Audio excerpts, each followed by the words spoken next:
RTL Matin, Vincent Parisot. Il est 7h17, c'est donc la journée spéciale pour l'emploi des jeunes sur RTL, les jeunes plus touchés que d'autres par le chômage. Ce matin, on a choisi d'explorer la filière de l'apprentissage, la formation professionnelle accessible dès 14 ans qui semble échapper à la crise. Bonjour Anne-Claire Danel. Bonjour. Alors, vous avez suivi de jeunes apprentis cuisiniers de la faculté des métiers d'Evry, c'est ça, dans l'Essonne? Oui, une fac très moderne qui dépoussière nos a priori. Plus de 3000 jeunes, 63 métiers différents, coiffure, soudure ou encore cuisine.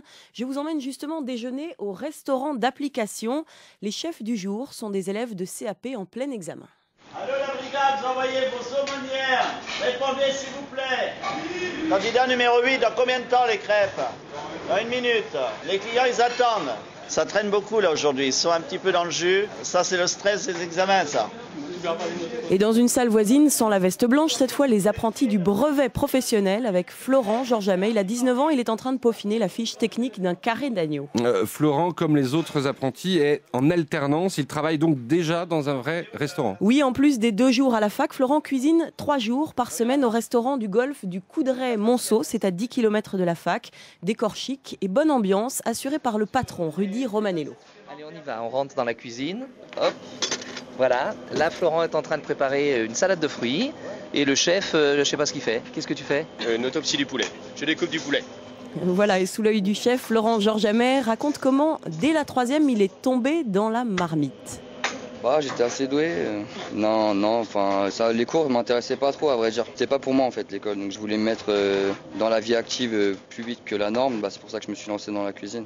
Alors ses points forts, c'est qu'il aime son métier. Il a envie d'avancer, il a envie de créer, il a des bonnes idées. C'est ça que j'aime bien en fait. Point faible, un petit peu tête en l'air des fois. Ouais, tête en l'air. Qu'est-ce que vous avez inventé? Mon dessert, qui s'appelle d'ailleurs Petit Georges, qui est mon surnom. Nous allons peut-être le mettre sur la carte bientôt. Le Petit Georges à la carte, la classe. Et ce gâteau au chocolat lui a récemment rapporté une médaille d'argent au concours régional du meilleur apprenti de France. Bon, la médaille, c'est formidable, hein, mais cela dit, on se demande évidemment... Globalement, est-ce qu'il y a ensuite du travail pour ces apprentis? Alors à la faculté des métiers de l'Essonne, 70% des jeunes sont en CDI, en contrat à durée indéterminée, 7 mois après leur sortie. Et le patron du restaurant du Golf est encore plus confiant pour ses petits à lui. Bien sûr qu'il y a de l'espoir pour eux. Ils vont trouver du travail tout de suite. D'ailleurs, mon but, c'est même de les aider à trouver un boulot en quittant la maison. Chef, c'est pas comme ça que ça marche? Voilà. Le bouche à oreille dans l'hôtellerie et la restauration, c'est ce qui marche le mieux. Moi, j'aime bien tout ce qui est assez pointu, quoi. Minutieux, tout ça, la décoration. J'aime faire plaisir aux gens. Ouais, je me verrais bien en gastronomie, quoi. On les embauche tout de suite parce qu'on n'a pas assez de personnel et on a besoin de main-d'œuvre. Donc, non, c'est pas la sinistrose pour les jeunes dans nos métiers d'hôtellerie et de la restauration. Et 7 des 10 employés de Rudy Romanello ont moins de 25 ans. Frédéric Pasquale et Éric Legrain, deux profs de cuisine, des jurys de l'examen de CAP de tout à l'heure, regrettent que certains parents dénigrent l'apprentissage. C'est loin d'être une voie de garage, surtout à l'heure actuelle quand on voit des jeunes qui, avec un bac plus 3 ou bac plus 5, ne trouvent pas d'emploi. Nous, des jeunes avec un petit CAP trouvent un emploi et après peuvent voler de leur propre aile. C'est pas parce qu'on a un échec scolaire qu'il faut dévaloriser l'apprentissage. On voit certains grands chefs comme Robuchon, Bocuse, qui a commencé comme apprenti et qui maintenant est homme d'affaires.